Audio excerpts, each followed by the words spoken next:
Students are complaining about the lack of sidewalks in the area surrounding campus. And the newest coffee shop on campus is buzzing. I'm Brianna Goins. And I'm Terrence Jeffries. These stories coming up on Carolina News Today.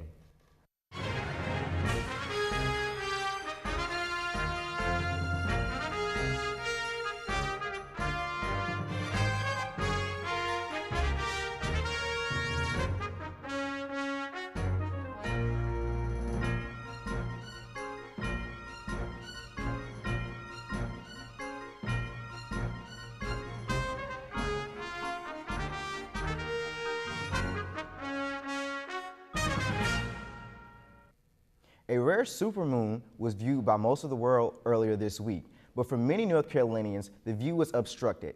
Clouds cover most of the event that also included a lunar eclipse known as the blood moon. The next astronomical event like this won't occur again until 2033. The supermoon was a bust here on campus, but the annual Moon Festival was not. The Chinese Club helps international students feel at home by observing this harvest time celebration. The Chinese Club at UNCP hosted a moon festival last week celebrating Chinese culture and tradition.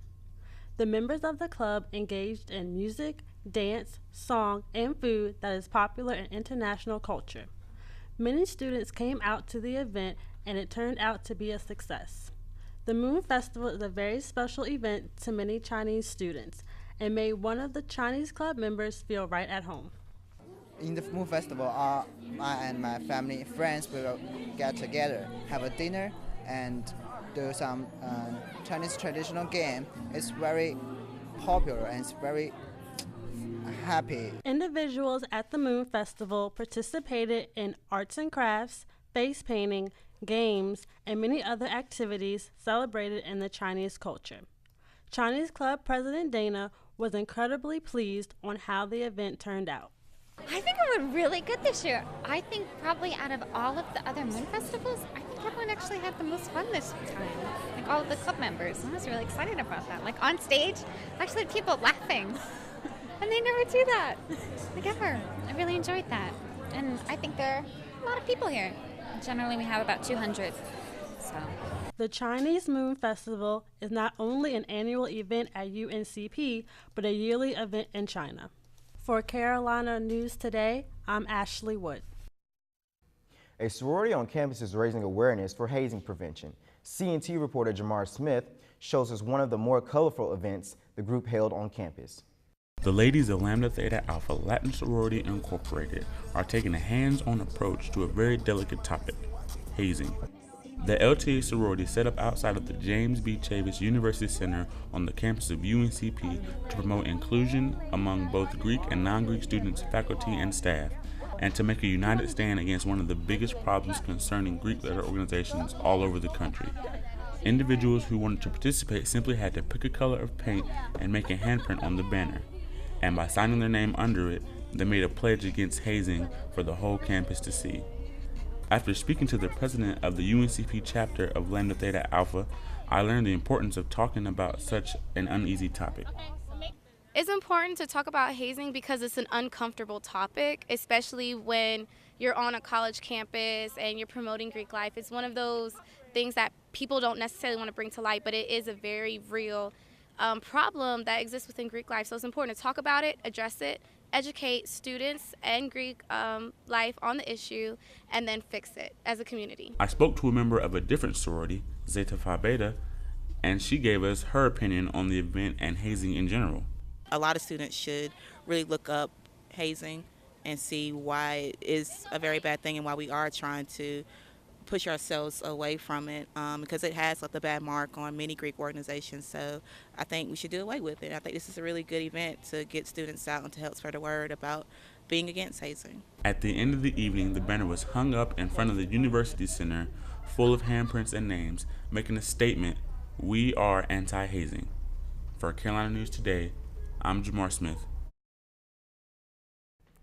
Last week, we covered an electric car event on campus, and this week reporter Jael Pembroke continues her coverage of sustainability efforts at UNCP. Has your phone battery ever died and you're in the middle of campus and you don't want to go back to your dorm? Well, now we have a new solar panel charging table right in front of the bookstore.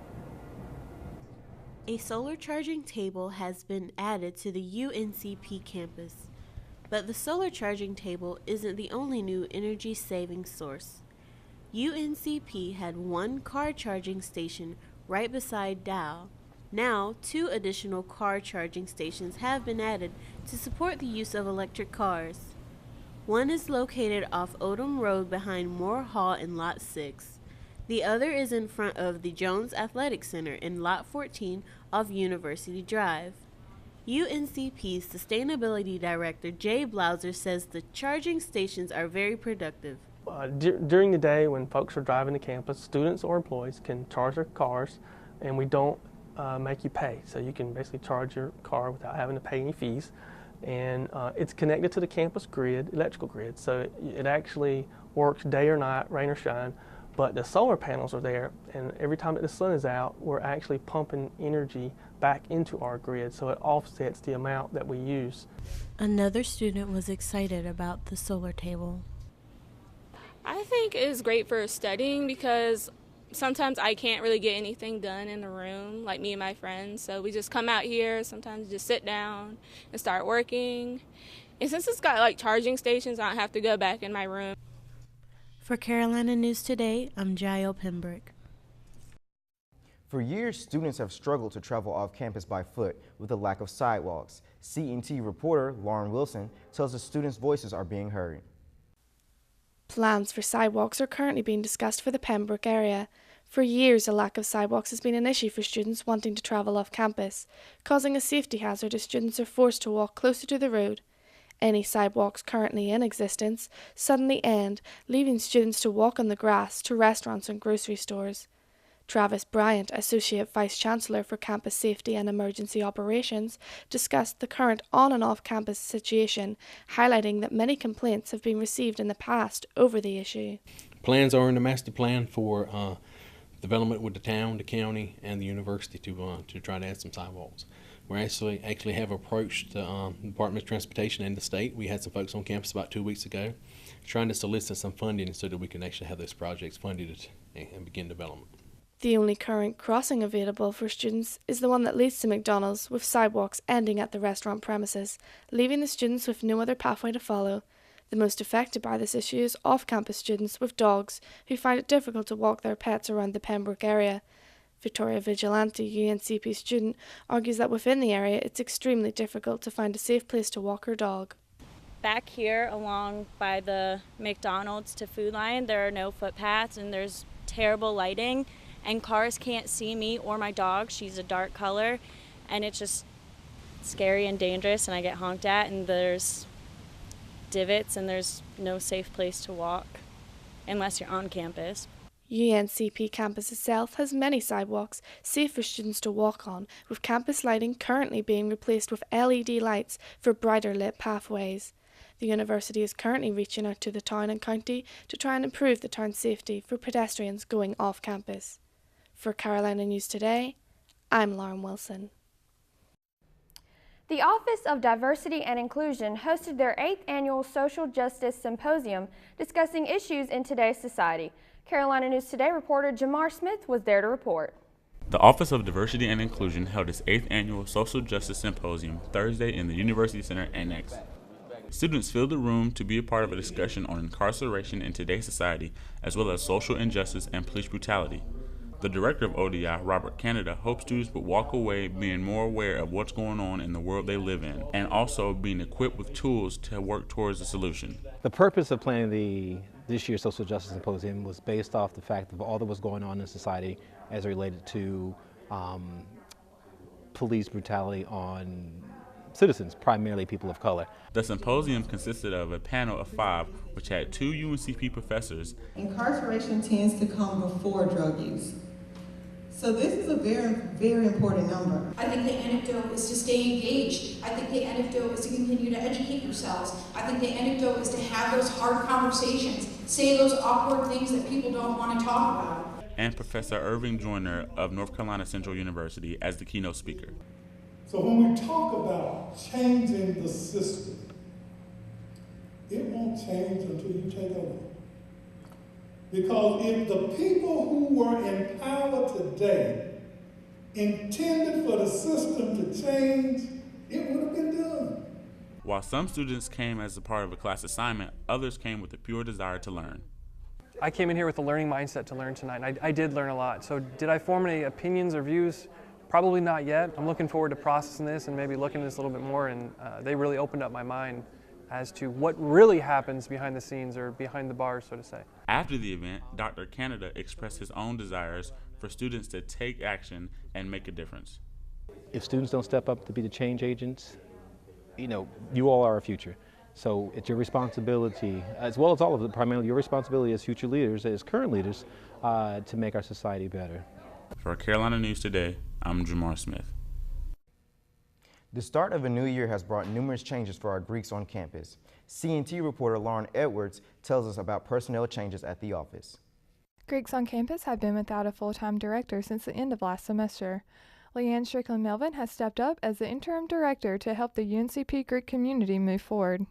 There were over 60 fraternity and sorority events planned for the start of the semester, and we felt as a division of student affairs that was very important that those students have the support they need. With 16 active Greek chapters on campus, support from faculty, staff, and even the community is essential. Just last year, student fees were raised to help hire an assistant director for the office.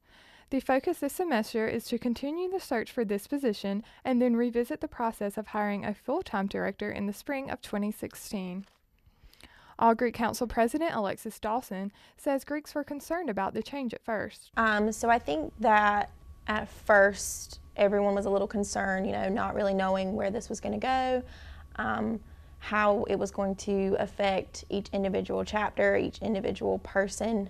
But I think that Leanne coming into this has really made an open door for everyone and has really accepted everyone and made everyone feel as though they can trust. The office was moved and renovated to add more space for Greeks, and the name was changed to the Office of Fraternity and Sorority Life.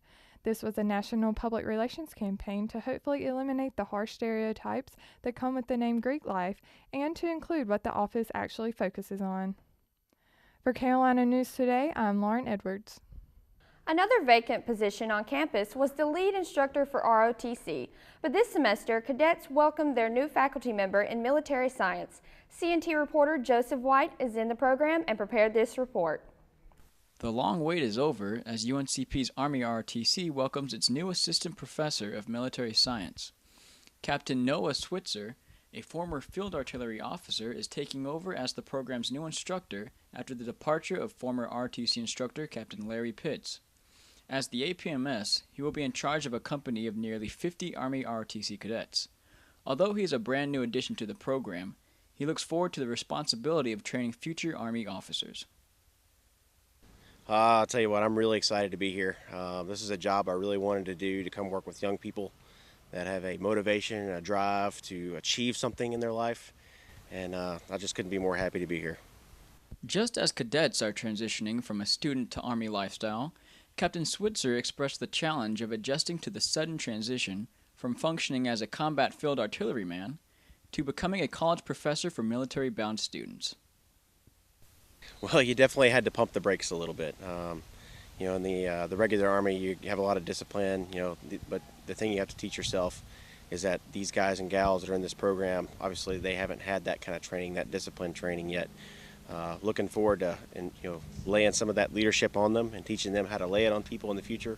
That's going to be a real adventure for me and for them, I think. So, Sergeant First Class Tracy Kuntz has been the program's senior enlisted instructor for the past 3 years and was also a temporary substitute during the first few months that the program was without a professor. He is confident that the new APMS will bring a wealth of knowledge to the program that the students can utilize in order to improve their skills. I think having the new APMS in the program is going to be a great benefit and help to the cadets. He has the experience of command. He can share his experience and his knowledge with the cadets about what it's like to be an officer in the Army. He served as a platoon leader, a commander, in staff positions, which are vital roles for officers in the Army. And I feel the cadets will greatly benefit from his knowledge and experience. Captain Switzer is currently preparing the program for the upcoming field training exercise in November. A new coffee shop opened last semester on campus and is proving to be a good stopover for students with a busy schedule. Carolina News Today reporter Jamal McAllister checked it out. A new coffee and bakery shop has been implemented in the UNCP bookstore. Jasmines, which was opened earlier in 2015, has become a pinnacle and hope for the growth of the bookstore. The installation of Jasmines is also part of a bigger picture which involves Sidexo. This partnership between the two will attract a new crowd of students. The interim bookstore manager, Keith Ellis, says this will create a new atmosphere on campus. We just hope that our customers, while shopping, can peruse that area, sit down, relax, have a coffee, a cappuccino, a slushy, not slushy, but icy, enjoy a muffin, a slice of cake, a cookie while they're in shopping, get a nice, little refreshment. Students are responding to the addition in a positive fashion. Now student traffic in the bookstore is moving up. Jasmines has created a diverse environment, becoming a relaxed and studious arena for students to catch a breather or even grab a quick snack. Freshman Alexis enjoys the modifications. I definitely feel like this was the perfect place to place the Jasmines Bakery because, if I'm in a rush and I don't have time to stand in a long line at Starbucks, I can easily come here for a better price. The goodies at Jasmines are baked fresh every day from the store's personal baker. With a variety of smoothies to choose from, Jasmines is having no problem setting its mark. The lead barista, Chelsea, agrees that this new union proves to be of convenience. It's a good thing that they put another coffee shop on this side, so the students that live farther this way is closer, this way to their classes. So both Sidexo and the bookstore, as well as the Pembroke campus, looks forward to the growth of Jasmines. A brave soccer player shines again. And Braves quarterback Patrick O'Brien has a great outing with an unfortunate outcome. Deja's up next with sports after these messages.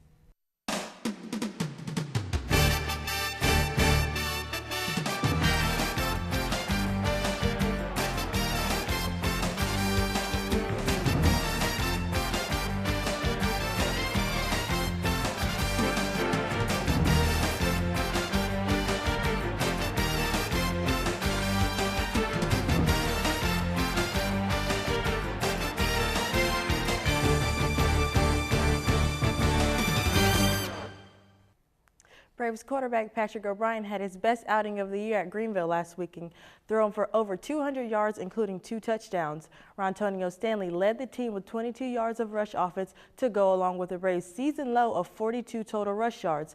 After first half of struggles, the offense picked up the pace in the second half with 3 scores, including a 21-yard touchdown pass to B.J. Bunn. Those late scores weren't enough to down the Crusaders, who gave the Braves their first loss of the season. The squad will host Tuskegee for the homecoming game this Saturday at 2 o'clock. Braves kicker Matt Davis received the Fred Mitchell Award for his excellence on and off the field during the month of September.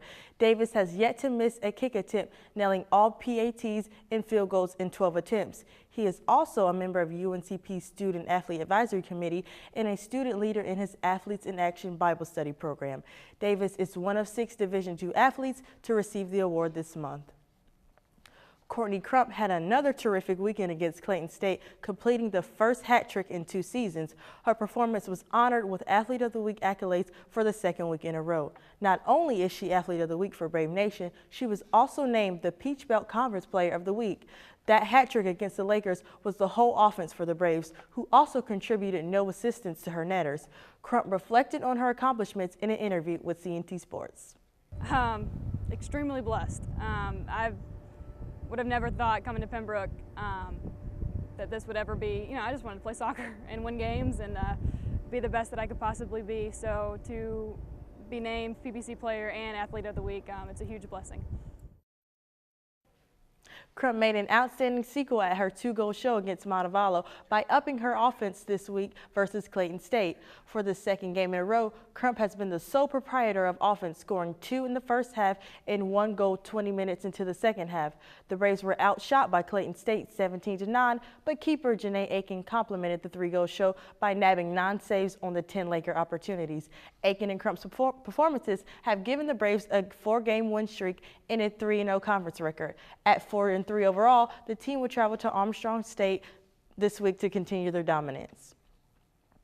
Men's soccer had a second-half battle with Clayton State over the weekend. Senior midfielder Josh Phelps netted the first goal of the game in minute 62 of the game. Unfortunately, that was the only goal for the Braves, as the Lakers scored shortly after they tacked on another goal with 5 minutes left in regulation. The Laker rally gave the Braves a 2-1 defeat, making the team 4-3-1 on the season. The Braves traveled to Florence, South Carolina to face Francis Marion this week following the loss. It was Dig Pink night this week for the volleyball team, who was still winless in conference play. Facing Augusta, the Braves got shut out in 3 straight sets, losing each set by at least 7 points. Nicole Matthews matched a season low of 7 kills, and Keisha Jeffries had 15 digs on the night. The Braves haven't won 2 sets in a match since their win against Claflin on September 19th. Losing 7 out of their last 8 matches, the Braves will head to Francis Marion hoping to bring home their first conference win of the year. With the inaugural season of swimming and diving teams scheduled to start next fall, UNCP Athletics has announced the hire for head coach. CNT reporter Jamal McAllister tells us she was already a member of the UNCP family. The UNCP Athletic Department are dipping into a new venture, with the announcement of a new swim team joining the athletic club here at Pembroke. With the renovations recently made to the pool area in the Jones Center, new goals are ready to be set. The woman for the new job of leading this team is head swimming and diving coach Rhonda Blank. Coach Blank has been a part of the swim program here for 16 years as an adjunct professor. Working her way up the ladder, she has proved herself worthy enough to coach Pembroke's very first swim team.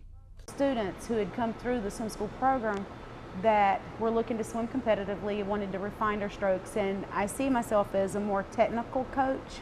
I look at technique. In my mind, if we can get the technique down, then everything else falls into place. Without technique, you don't have speed, you don't have that fluency in the water. So that was one of the things that they would come to me for. So 16 years of working with competitive swimmers to get to where I am. The transition from instructor to competitive coach will not be a struggle. She has trained competitive swimmers from ages 3 to 15, making the UNCP swim facility her sanctuary. She'll be teaching classes and coaching winners, as her passion for swimming will help motivate her students and the team. Being already a part of the Pembroke family, along with the many qualifications she has under her belt, Athletic Director Dick Christie is thrilled to have her on board. And Rhonda really fit all those descriptions. She was a 2-time graduate of UNCP. She had worked extensively with youth in the area in swimming. Actually, over 16 years had worked with youth swimming in the swim school here at UNC Pembroke. She also worked in Hoke County schools. So she was an assistant AD, she knew athletics, she knew coaching, she knew administration, and was very well connected in the high schools in this region. The UNCP swimming and diving team will debut in the 2016-2017 athletic school year with a roster of 25 girls. For Carolina News Today, I'm Jamal McAllister. At the Lady Bearcat Invitational in Bluffton, South Carolina, the Braves had a top-tier production from sophomore Ashley Thompson. She carded a career best 4 under par, 68, earning her a 3rd-place finish. Braves also finished 3rd overall, 3 strokes above Montevallo. Savannah Thompson and Laura Bird finished in the top 20 along with Ashley Thompson. With the top finish, the team travels to Sunset Beach this week for the Myrtle Beach Intercollegiate at Ocean Ridge Plantation. A student, a soldier, a cadet, and a powerlifter, Adrian High manages to do it all while training to hold on to his state record for squat. Here's Joshua White with more on the young lifter's journey. This is Joshua White reporting for Carolina News Today. A student cadet at UNCP holds the state record for most weights squatted in the 205-pound weight class. As an Army ROTC cadet here at UNC Pembroke, Adrian High takes the motto Army Strong to heart. High currently holds the squat state record in the 205-pound weight class, squatting 540 pounds. His record stands in the powerlifting federation called the USAPL. Being busy with school, the Army, and powerlifting, High still manages to balance all 3. I mean, balancing it all, it is pretty hard. I mean, I have things I have to do for ROTC in school, and competing in lifting, the competition is really hard, so you just have to prioritize everything. And for me, lifting, it's up there. Probably too high, but it's what I love to do, so I just make time for it. Although lifting the weight may be an individual effort, Hyde doesn't work out alone. Longtime friend and training partner Kevin Kim has his back when Hyde trains at the school gym. I think it's pretty cool that Adrian broke the state record because he's one of my closest friends, and for him to be a full-time student in ROTC to get it, and for him to be training so long, I think it's pretty awesome for him to break the state record in squats. Hyde hopes to break records at the next powerlifting competition he competes in this upcoming December. Until then, he'll be hitting the books as well as the weights. For Carolina News Today, I'm Joshua White. We wish Adrian the best of luck in his competition in December, and that's it for sports. Back to the studio. Thanks, Deja. That's it for this week. Don't forget to check us out on the web at carolinanewstoday.com.